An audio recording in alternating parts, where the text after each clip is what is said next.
l'occasion de grandes compétitions de foot, vous ne pouvez pas rater les victoires de la Seleção et leurs célébrations à base de klaxons. Aujourd'hui, plus de 260 000 Portugais et Portugaises vivent en Suisse. C'est la 3e communauté étrangère du pays. Da Silva, Ferreira, Pereira, ce sont les noms de famille les plus répandus en Suisse romande. Dans un rayon de la Coop ou de la Migros, vous avez sûrement remarqué des marques comme le Sumol ou la Superboc. Mais est-ce que vous connaissez l'histoire de l'immigration portugaise en Suisse ? Le 25 avril, la communauté portugaise a célébré les 50 ans de la Révolution des œillets, une révolution qui met fin à plusieurs décennies de dictature. L'occasion de donner la parole à des enfants d'immigrés. Sur Instagram, vous avez été nombreux et nombreuses à répondre à notre appel à témoigner, avec toujours la même envie, rendre hommage à ces proches qui ont tout quitté dans l'espoir de trouver une vie meilleure. Avec Katia et Dylan, on leur a demandé pourquoi leur famille était partie, pourquoi le choix de la Suisse. C'était comment l'école ici, quelles sont aujourd'hui leurs attaches avec le Portugal. De Genève à Renan, en passant par Bulle, entrecroisés d'archives de l'époque, voici leur récit.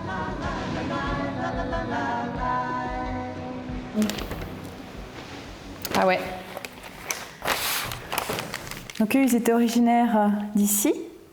Et puis, mon père avait fait son service militaire à Lisbonne. Là, il m'avait dessiné tout son trajet. Des petits bouts à pied. Là, il avait dû passer à la nage. Puis après, il avait quelques petits sous, donc il a fait des petits bouts en bus ou en train. Là, il avait passé la douane à San Sebastián. Après, il a continué et puis il allait passer par Poitiers. Et puis il a continué ensuite jusqu'à Paris, en fait. 5 jours. Alors, je m'appelle Susana, j'ai 48 ans. Et puis, je suis originaire du Portugal. Mes parents sont originaires du nord du Portugal, Trás-os-Montes. C'est mon père qui a quitté le Portugal le premier. Il a voulu fuir la dictature. Donc, il est parti en octobre 1970, avec un petit baluchon, quelques escudos en poche, un couteau qu'il ne quittait jamais. Et puis, il avait une vague adresse d'un oncle à Paris. C'était des conditions insalubres. Il vivait dans ces campements avec plein d'émigrés portugais, il y avait des rats partout, et puis il disait finalement, il n'avait pas fait tous ces sacrifices pour ça. Donc il a ouï dire un jour qu'il y avait un petit village en Suisse, une petite usine qui cherchait des ouvriers, et puis il a repris son baluchon, et puis 2 ans plus tard, ma mère, elle a pris la décision de suivre un homme qu'elle connaissait finalement pas beaucoup, pour un pays dont elle ne savait rien, dont elle ne parlait pas la langue. Mais je pense qu'ils savaient tous les deux que c'était le prix de la liberté, en fait, parce qu'ils voulaient échapper à ces conditions terribles, à la famine, à la censure, à la dictature. Donc, ils savaient que c'était le prix à payer. Ils avaient vraiment à cœur d'être intégrés, donc d'apprendre la langue, de travailler. Ils travaillaient très très dur tous les deux, de s'intégrer un petit peu dans les activités villageoises. Ma maman faisait partie du chœur, elle adorait chanter. Donc voilà, à leur manière, ils ont vraiment essayé de s'intégrer au maximum à la vie du village.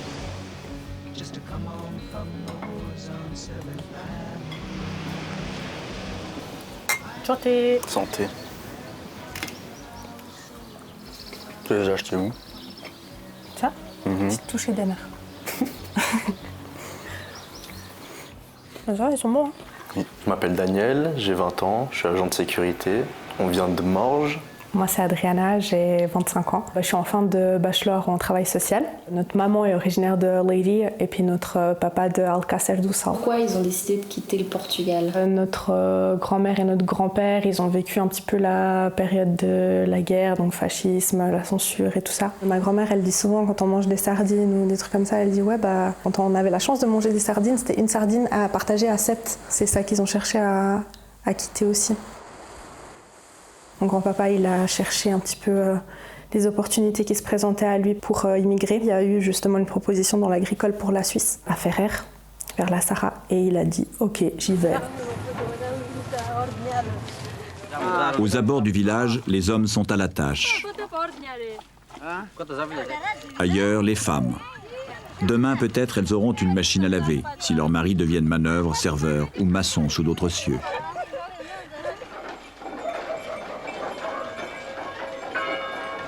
Sans les précieux francs gagnés à plus de 2000 km, Entradas serait peut-être un village en ruine. Dès le mois de mars, 7 hommes sur 10 seront absents.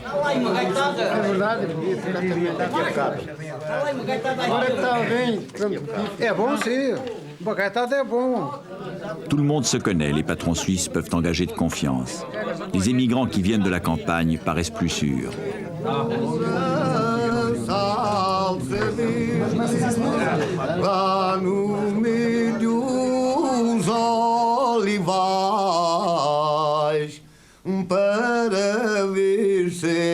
Je m'appelle João Luís Ferreira da Costa et j'ai 32 ans. Du coup, j'habite à Genève. Mes parents sont originaires du Portugal et d'un coin qui est environ au centre-nord du Portugal qui s'appelle Mangualde. Est-ce que tu peux nous raconter un peu l'histoire du départ de tes parents? Pourquoi ils ont décidé de quitter le Portugal? En fait, ils ont eu l'opportunité de partir dû à l'oncle, à ma mère, qui leur a dit que je connais quelqu'un, si tu veux, tu peux aller là-bas, tu peux tenter ta chance. Et c'était une période où c'était bien vu de partir, où c'était un peu aller chercher un meilleur. C'est de revenir en Suisse, mais il faut revenir. Le début à Genève de mes parents qui a été très dur, je pense que ça, ils nous le cachent beaucoup pour peut-être aussi nous protéger. Un appartement sans salle de bain, des choses comme ça. Où le premier achat de ma mère en Suisse a été une grande bassine en plastique pour pouvoir se doucher qu'elle avait mis en cuisine, qu'elle faisait chauffer l'eau. C'est des trucs que moi je ne savais pas et que moi ils m'ont un peu étonné, un peu choqué. La famille de João, comme celle d'Adriana et Daniel, ont immigré en Suisse dans les années 80. Pour leur rendre hommage, en avril, de nombreuses communes comme Prilly ou Renan ont voulu célébrer les 50 ans de la Révolution portugaise. Entre 2 chansons de fado et discours des officiels portugais, on a participé aux festivités.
Merci beaucoup.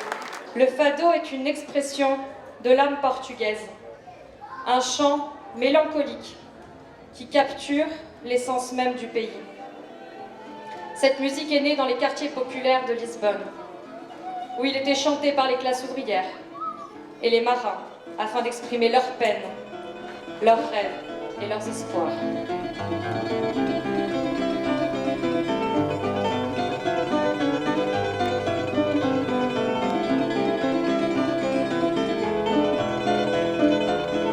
Qu'est-ce que tu en penses, toi, de ce genre d'événement? Est-ce que pour toi, c'est important ou pas? C'est important de se rappeler de ce qui s'est passé et ça fait partie de notre histoire. Du coup, je suis content de fêter avec toute la communauté qui est réunie, quoi.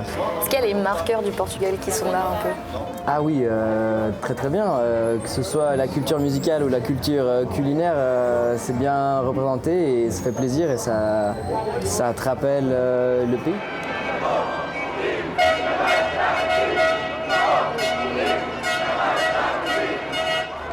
Le journal républicain, si souvent frappé d'interdits, pénalisé tant de fois, peut aujourd'hui enfin s'exprimer librement.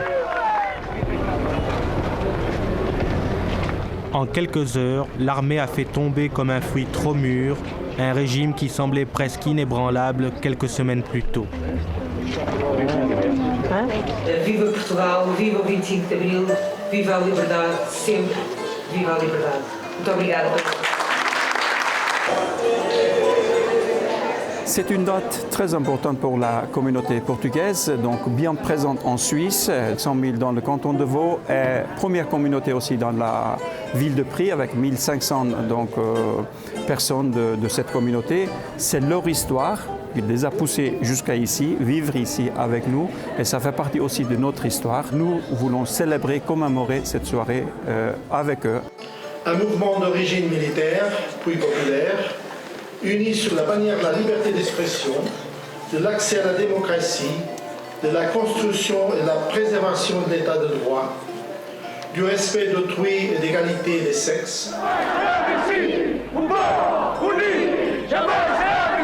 Un peuple uni ne sera jamais vaincu. Depuis jeudi dernier, pour 9 millions de Portugais, c'est la découverte d'un sentiment jusqu'alors inconnu, celui de la liberté. J'ai posé beaucoup de questions à mon père, à mes oncles, et dès que je peux, je les enregistre. Est-ce qu'on peut écouter un audio ? Bien sûr. Ouvia o rádio na loja na casa dos avós e escutava o rádio a Alger. E diziam que havia apito próximo de mim. Alors là, le petit passage que je viens d'écouter, c'est mon père qui parle de la radio pirate à l'époque. Et on disait qu'il fallait mettre une assiette avec un verre d'eau au-dessus de la radio pour que la PIDE, la police, n'entende pas. Et puis il me parle aussi des disparitions. Il y avait régulièrement des gens qui disparaissaient. On ne savait pas trop comment, pourquoi. Il fallait se méfier de tout le monde, en fait. C'est ça qu'il disait. Il fallait rien dire, en fait. Il fallait... voilà. On pouvait faire confiance à personne, en fait.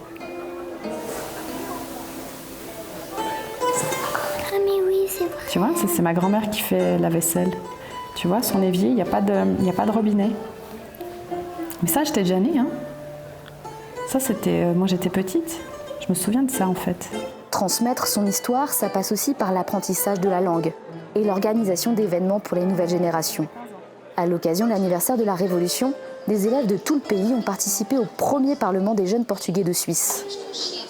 Estão reunidas as condições para iniciarmos a nossa sessão do primeiro Parlamento dos Jovens da Suíça. A tomarem decisões. La meilleure façon de célébrer cette date, c'était vraiment de vivre un processus démocratique. C'est une chose qu'ils vont pas oublier et qui va vraiment les marquer pour la vie. Pourquoi tu as voulu participer aujourd'hui à cette journée ? Je pense que toute expérience à notre âge est importante et ça nous rapproche d'autres personnes de notre pays qui habitent un peu partout dans la Suisse. Le portugais, il est appris ici en Suisse. Comment ça se fait ? Comment c'est possible ? C'est inscrit dans notre constitution que tous les enfants qui sont dans la migration, ils ont le droit d'apprendre la langue et la culture portugaise. C'est payé par l'État portugais. Alors moi je suis le petit là, pas très content a priori. C'était cool les cours de portugais ? C'était nul. Non, c'était nul pour une seule raison, ou peut-être plus, c'est que les cours étaient le mercredi après-midi.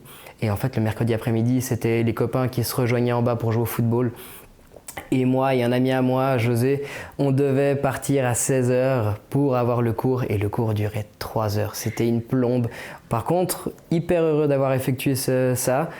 Aujourd'hui, pourquoi ? Parce que j'arrive à parler portugais et en fait c'est une attache que j'ai au pays, à mon pays d'origine, quoi. C'était pas forcément ouf, quoi. Des fois se lever le samedi matin et tout, enfin on n'a pas envie, quoi. Puis on a fait le caté aussi. Oui. En portugais. Donc ça c'était encore un autre truc, c'était se lever les dimanches matins pour... Enfin voilà, vous voyez les temps de repos, enfin c'était pas... C'est pas optimal. Comme tous les Portugais, j'avais l'école portugaise du samedi, ouais. Oui, j'y ai pas échappé. C'était important pour tes parents ? Oui, c'était important. On a toujours parlé portugais à la maison. On vivait le Portugal, on avait des traditions portugaises, on mangeait portugais, on ramenait toujours plein de choses du Portugal. En s'installant en Suisse, Portugais et Portugaises s'intègrent sans oublier leurs origines. Mais comment c'est vécu par celles et ceux qui ne sont pas nés dans le pays ? Une double culture parfois difficile à expliquer, une double culture qui complique parfois le sentiment d'appartenance à un lieu unique.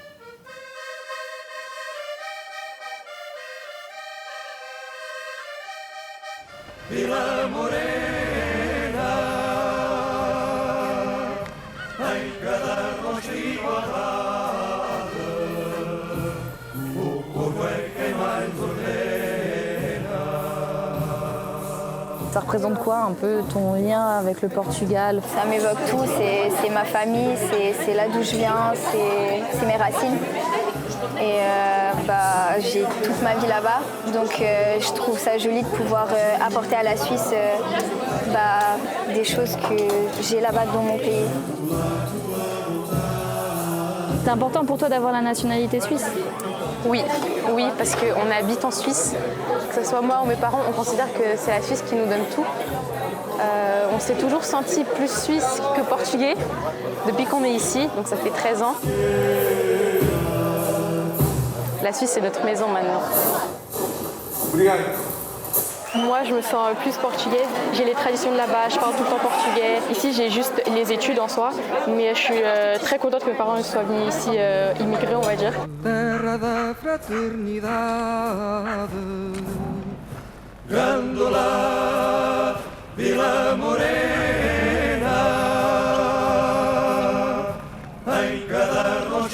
Vous avez hâte de repartir? Ah bah oui, j'ai déjà marre du Portugal. Alors, j'aime le Portugal, j'aime le bien du Portugal, mais je préfère l'étranger et je préfère le Portugal en même temps. C'est que j'ai envie de partir et envie de rester. Comment expliquer ça? Parce que c'est l'argent qui nous possède le plus. Par exemple, faire notre maison, faire notre chez nous. Et puis ici, on n'arrivera pas à faire notre vie. C'est pour ça qu'on est obligé de partir pour faire notre vie autrement. C'est ça le drame de tous les immigrants. On veut rester chez nous et on veut partir en même temps. Car on part avec l'idée de mettre l'argent de côté pour faire une maison et un chez nous.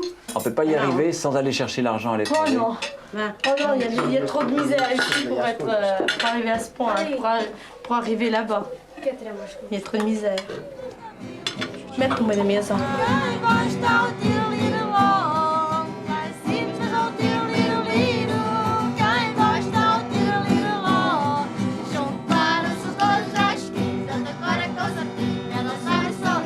Je m'appelle Philippe Rezende, Philippe Rezende avec l'accent.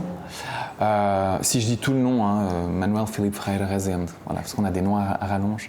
J'ai 34 ans, je suis originaire de Puydou, de par ma nationalité suisse, et je suis né au Portugal, j'ai un passeport portugais, à Sampaio de Oleiros, district d'Aveiro. Mon père est parti pour l'American Dream, on va dire. Il faut se représenter, en fait, le Portugal dans les années 80, c'est pas du tout le Portugal d'aujourd'hui. Donc beaucoup de pauvreté, peu d'opportunités. Mon père avait 19 ans quand il est arrivé en Suisse, c'était en 86. Et donc lui, il est parti pour tenter sa chance, quoi. Et pour vraiment se dire, je vais tenter ma chance, comme ça j'aurai de l'argent pour construire ma maison. Ça paraît un peu cliché comme ça, mais c'est vrai qu'il y avait cette envie d'avoir sa maison. Et puis ma mère, je pense qu'elle m'en voudra beaucoup que je le raconte, mais elle s'emmerdait un peu, quoi, au Portugal. Et du coup, de tomber amoureuse comme ça de mon père, de le rencontrer, et puis en plus, le gars qui vit en Suisse, ça faisait hyper rêver. Donc c'est pour ça que je dis American Dream à la portugaise, c'est parce que vraiment, ça faisait rêver. On a tous ça à la maison, quoi. J'adore le gars qui fait la visite guidée. On a tous ça. C'est de la poterie. Cerise en haut de vie. Vraiment une ginginha, alors ça fait toujours du bien, quoi. Amália Rodrigues, c'est notre queen, quoi. C'est notre Beyoncé. Elle n'est plus de ce monde, mais c'était la Beyoncé du XXe siècle portugaise, quoi. Les sardines, ça c'est indispensable et c'est super bon. Puis tous les vins, en fait, aussi. Parce qu'étant un gamin de la vallée du Douro qui a grandi à Lavaux, le vin portugais est excellent. Est-ce que tu peux nous parler un peu de toi, ton enfance en Suisse, comment ça s'est passé, ton intégration? Dans le souvenir que j'en garde, c'était ultra vivant et c'était... Bon, il y a eu aussi la Yougoslavie qui a explosé en fait quand j'étais tout petit. Donc après, on a dû en fait apprendre à vivre entre italien, espagnol, portugais, puis aussi tout à coup les Macédoniens, les Serbes, les Bosniaques. Donc ça, c'était vraiment l'enfance à Puydou. C'était pas toujours facile d'être étranger en fait, parce qu'on était qualifié d'étranger. Donc en fait, comme beaucoup de secondo, ce que j'avais au fur et à mesure que les années passaient, c'est que j'étais ni d'ici, ni de là-bas. Je suis châtain clair, yeux bleus, donc on voyait pas tout de suite que j'étais portugais. Et dès qu'on voyait mon nom, mon prénom, en fait la graphie, en fait tout à coup, il y avait un regard qui pouvait changer. Avec mon prénom, les gens, entre guillemets, me catégorisent comme un étranger. alors qu'au final, je suis quand même né à Genève, j'ai quand même fait tout à Genève, mes études, je travaille à Genève. Je reste quand même enfant d'immigrés. Lorsque j'étais à la crèche, les animatrices n'arrivaient pas à prononcer mon prénom. Elles ont estimé que c'était un prénom trop dur à prononcer, qu'on allait faire trop d'erreurs. Et le Joao s'est transformé en Jean et que le Louis s'est transformé en Louis. Ça a donné un Jean-Louis. En tant qu'enfant, j'ai eu beaucoup de moqueries, beaucoup de vannes. C'est resté comme ça et en fait, c'est normalisé jusqu'à ce que je prenne conscience aussi de ce qui était arrivé et de revenir à mon prénom d'origine. Comment tu l'as vécu en fait, l'école ici? J'étais en école publique et dans la classe, de ce que je me rappelle, en primaire, on était 24, il y avait un seul vrai Suisse. C'est peut-être aussi grâce à ça qu'on n'a pas vécu de discrimination entre nous, parce qu'au final, c'était plutôt un partage des cultures plutôt que de dire « Ah, mais toi, t'es turc, toi, t'es guatémaltèque, toi, t'es portugais ». On a eu une éducation à la portugaise, mais en Suisse. Donc forcément, c'est pas la même chose que les Suisses, et ça va pas être la même chose que ceux qui vivent au Portugal. On n'a pas vraiment de chez nous, entre guillemets.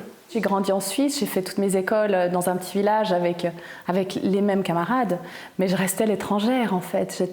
J'étais repérable, hein, à la couleur de peau. Je me souviens qu'on avait des fois des interventions externes et il y avait une infirmière qui était venue une fois puis qui avait dit, s'était penchée sur ma maîtresse puis qui avait dit « Elle n'est pas d'ici celle-là hein. ». Et puis quand j'allais au Portugal, j'étais aussi l'étrangère en fait. J'étais immigrante. Même si je parlais leur langue, même si c'était ma famille, même si c'était mes racines, j'y passais que le mois d'août en fait, j'y vivais pas, donc j'étais l'étrangère. Donc il y a eu ce moment un petit peu, peut-être jusqu'à l'âge adulte, où finalement j'étais ni l'un ni l'autre, j'étais ni d'ici ni de là-bas. Maintenant je vois ça comme une chance parce que je suis et d'ici et de là-bas. Et c'est maintenant que je vois cette double culture, cette double nationalité que je transmets à mes enfants en leur parlant la langue, en les emmenant régulièrement, etc. Je suis très très fière de cette double nationalité et puis même si ma vie est ici, mon cœur est quand même souvent au Portugal. Quand on me pose la question d'identité, je pense que je me sens très européen, ça il faut le dire. Rien à voir avec la politique ou l'Union européenne, mais je me sens en fait appartenir au continent européen et à son histoire. Ça c'est assez ancré en moi. Et après, pour moi, je vis assez bien avec ce côté d'être multiple, d'avoir cette, je dirais pas une duplicité, mais d'être vraiment, d'avoir ces plusieurs casquettes.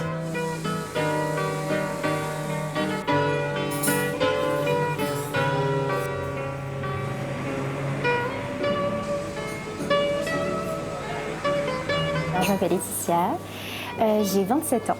Je viens d'Amarante, c'est un petit village, une petite ville même à côté de Porto, dans le nord du Portugal, et en Suisse je suis de Lausanne. Mes parents sont partis il y a plus d'une trentaine d'années maintenant. Ma maman est venue d'abord en Suisse allemande, elle est partie à la recherche en fait d'une vie meilleure. Je pense que ce que je retiens le plus de ma culture portugaise aujourd'hui, c'est vraiment cette valeur de la famille, je dirais. Putain, wow. Vous étiez peut-être pas aussi... Ah, ça c'est marrant. Stylé, Mams. Ouais. Là, c'est qu'on en est arrivé en Suisse. C'est là quand tu m'as trouvé, là. C'est là que tu as changé. Le bon choix de sa vie. De base, le projet, c'était pas du tout de vivre ici. Le projet, c'était de venir faire des sous et repartir. C'est quand ça. vous vous êtes dit, bon, ok, on est bien, on reste, on part plus. En fait, je suis venue pour une aventure juste pour trouver de l'argent pour acheter une voiture. Une voiture? Oui, pas une maison. je venais de faire mon permis de conduire. Et je me suis dit, bon, je vais en Suisse, parce que ma sœur, elle était déjà ici. On ne pouvait pas rester plus que 9 mois. Moi, je ne trouvais papa, il est voulu venir avec moi. Je dis, bon, on refait 9 mois. On refait 9 mois. Je me suis dit, Laetitia, elle va naître. À 6 ans, on part au Portugal pour qu'elle commence l'école au Portugal. Après, je me suis dit, non, l'école, c'est mieux qu'elle commence ici. Mais avant ça, il y avait toujours ce projet de retourner au Portugal. Oui, de retourner, oui. Il y avait le projet de retourner, pourquoi? Parce qu'on n'avait pas de papiers sûrs ici. Oui, bien sûr. On avait des contrats de 9 mois et que le patron, il pouvait très bien dire l'année prochaine, on ne te veut pas. Et là, tu n'avais pas de papier, tu ne pouvais pas rester. Et au moment qu'on a eu un permis B, c'est là qu'on se dit, on est sûr, on peut faire comme on veut. Ouais. On peut changer de patron, on peut changer de travail, on peut faire comme on veut. Et c'est là qu'on a la décision de dire, on va rester encore quelques années. Ouais. On refait notre vie ici, on verra la suite. Même un lapin en requin, c'est vrai.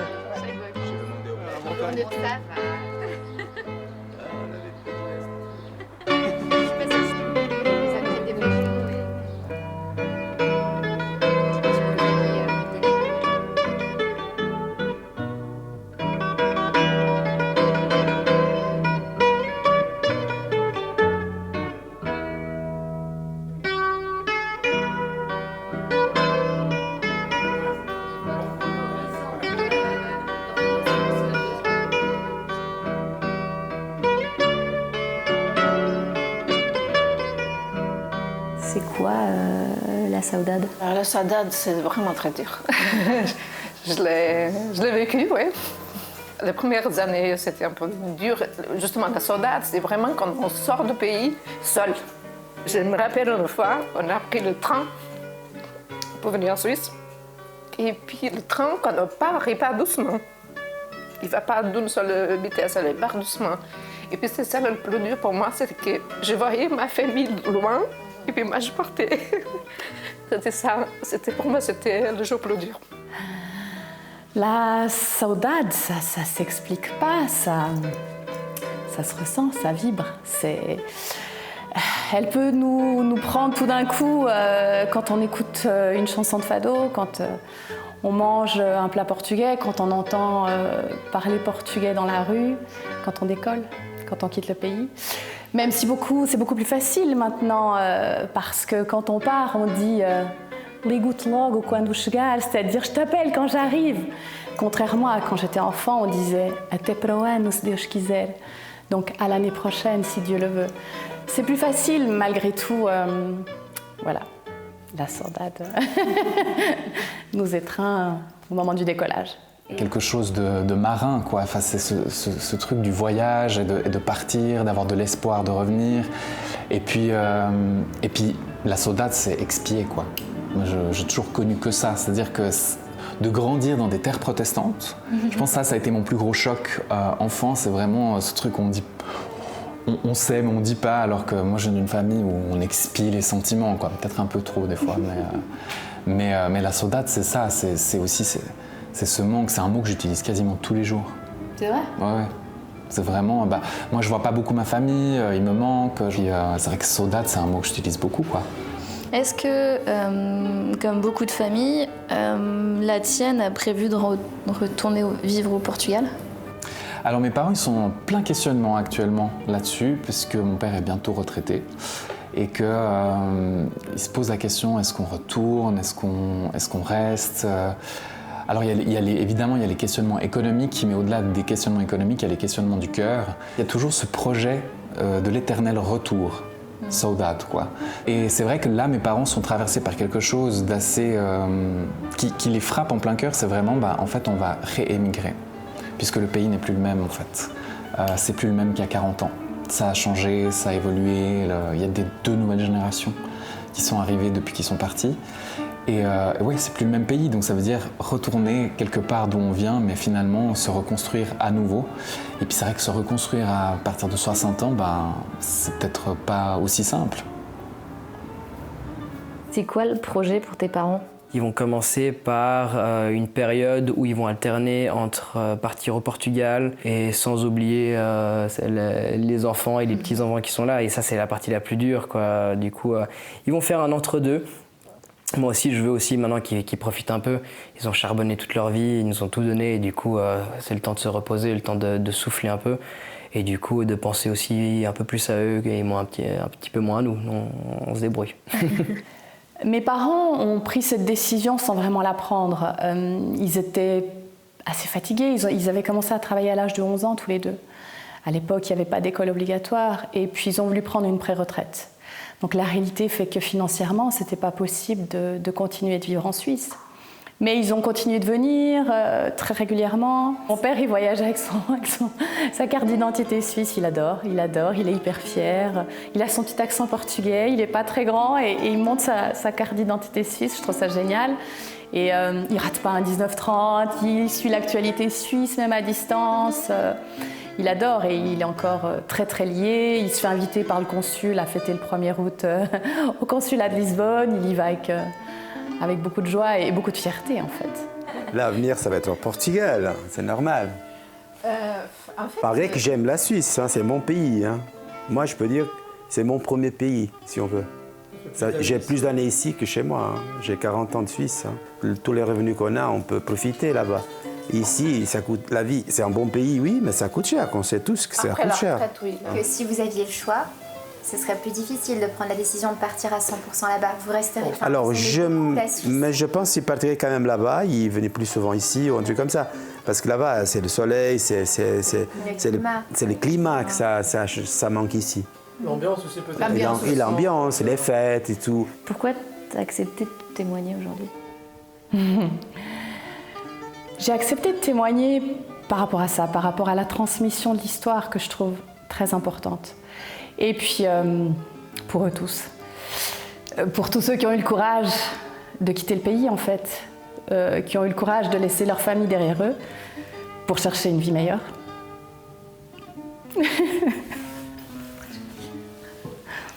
Pour pas oublier, c'était il n'y a pas si longtemps que ça, finalement. Ça fait que 50 ans, cette révolution des œillets. Donc c'était hier, en fait.